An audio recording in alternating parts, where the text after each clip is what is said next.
அனைவருக்கும் வணக்கம். ஒரு அன்பர் ஒரு சிவவாக்கியர் பாடலுக்கு விளக்கம் கேட்டிருக்காரு.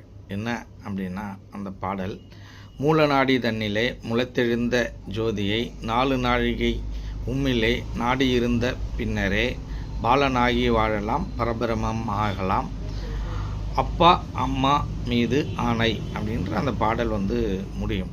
இதற்கு இணையான பாடல் இன்னொரு பாடல் இருக்குது. என்ன அப்படின்னா, உருதெரித்த நாடியில் ஒடுங்குகின்ற வாயுவினை கருத்தினால் இருத்தியே கபாலமேற்ற வள்ளியரில் விருத்தரும் பாலராவார் மேனியும் சிவந்திடும் அப்படின்ற இந்த பாடல்.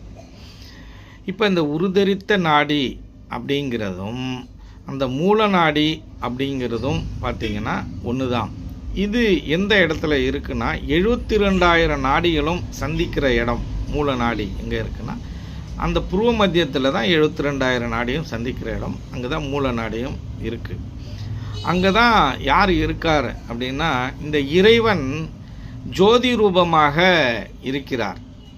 அந்த ஜோதி ரூபமாக இருக்கிற இறைவனை நம்ம என்ன பண்ணணும் அப்படின்னு கேட்டிங்கன்னா, நம்ம 4 நாழிகை காலையிலையும் மாலையிலையும் அதை உற்று நோக்கி கவனிக்கணும்.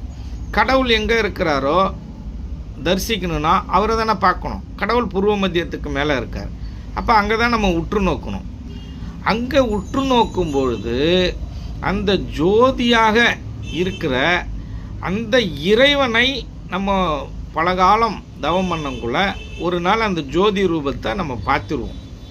அப்படி ஜோதி ரூபத்தை யாரெல்லாம் பார்க்குறாங்களோ அவர்களெல்லாம் வயதாகி இருந்தாலும் அவர்கள் பாலராக மாறிவிடுவார்கள். மேனியும் சிவந்திடும், பரபிரமமாக அவங்க மாறிடுவாங்க. இது யார் மீது ஆணைனா, அப்பா மீதும் அம்மா மீதும் ஆணை அப்படின்னு சொல்கிறார். அதாவது அவர் சொல்கிறது என்னென்னா, சிவபெருமான் மீதும் உமைய பார்வதி மீதும் ஆணை அப்படின்னு அந்த பாடல் முடியும்.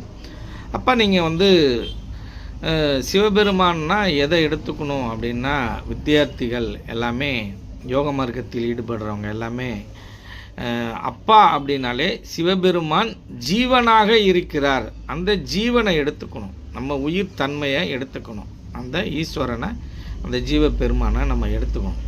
அம்மா அப்படின்னால் அந்த அம்மா எப்படி இருக்காள் அப்படின்னா, சக்தியாக இருக்கிறா, பிரம்மமாக இருக்கிறா, மனசாக இருக்கிறா.